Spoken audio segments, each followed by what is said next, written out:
ایسا نہیں ہے جس کو حسین نے اس طرح سے میدان جنگ میں جانے کی اجازت دے دی ہو یا اس کو میدان جنگ میں بھیج دیا ہو کہ اس کی ذاتی رضا کا اظہار نہ ہو سکا ہو۔ آپ نے انصار کے سلسلے میں وہ تفصیل سنی ہے نا، وہ جو جلتے چراغ کو گل کیا گیا تھا، وہ جو تمام شرطیں اور تمام سہولتیں، حالات کی سہولتیں فراہم کی گئی تھیں، جتنی شرطیں انسان کو پابند کر سکتی ہیں وہ شرطیں ہٹا دی گئی تھیں کہ جاؤ، چلے جاؤ، اس لیے کہ کل صبح کو مرنا ہے، میں تمہیں مرنے کے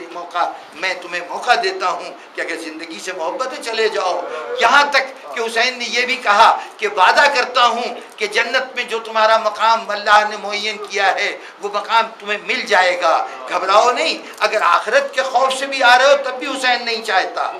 یہاں آنے والا جو آئے وہ نہ کسی خوف سے آئے نہ کسی لالچ سے آئے، جو آئے اپنے ارادے سے آئے، اس لیے کہ حسین جانتے ہیں کہ مرنے والے بہت سے مریں گے، بہت سی گردنیں کٹیں گی، تاریخ میں مختلف اوقات میں بہت سے لوگ بے گناہ مارے جائیں گے، لیکن یہ بتانے کے لیے کہ میرے بے گناہ دنیا کے تمام بے گناہوں سے بالکل مختلف چیز ہیں، میرے ساتھ شہید ہونے والے دنیا بھر کے رائے خدا میں شہید ہونے والوں سے مختلف ہیں، اس بتانے کے لیے ضروری تھا کہ حسین بتائیں کہ امتحان تو سب نے دیا تھا لیکن جس اختیار کے ساتھ امتحان انہوں نے دیا ہے کوئی اور اتنا صاحب اختیار نہیں تھا،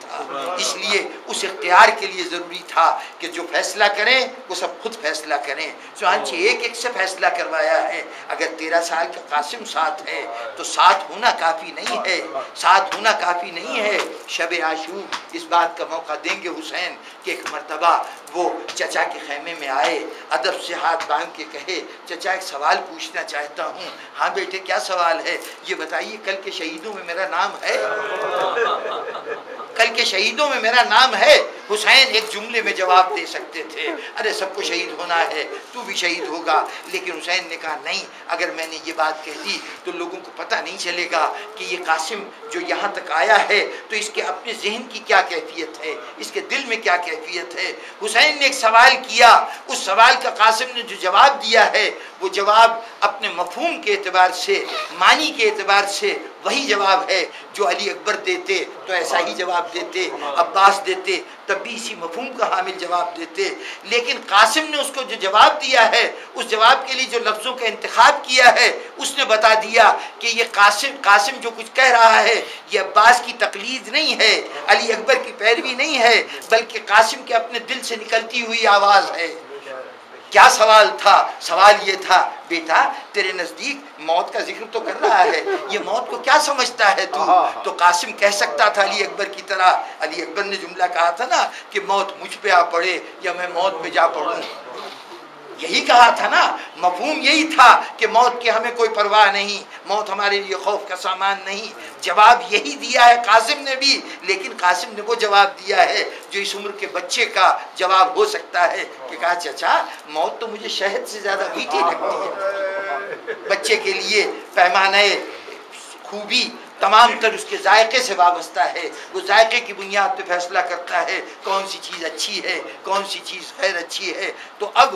قاسم نے گویا اپنے اسی پیمانے کو بروئے کار لاتے ہوئے کہا کہ موت شہد سے زیادہ میٹھی ہے۔ یہ ایک اظہار تھا، ایک حسین کے ساتھی کا اظہار تھا۔ حضرت عباس کا امتحان لیا گیا کہ جب شمر نے آ کے یہ کہا تھا کہ میں تمہارے لیے امان نامہ لایا ہوں اور تمہارے لیے حکومت کی طرف سے مرتبوں اور عہدوں کی پیشکش کر لایا ہوں، اس وقت حسین نے اصرار کیا تھا عباس جا کے شمر کی بات سن لو، دیکھو تو صحیح کیا کہتا ہے۔ اب عباس جو جواب دیں گے وہ جواب کسی دباؤ کے تحت نہیں ہوگا، وہ جواب عباس کا اپنا جواب ہوگا کہ عباس نے کہا تھا میں اس امان پر لعنت بھیجتا ہوں کہ جس میں نواسہ رسول شامل نہ ہو میں شامل ہوں۔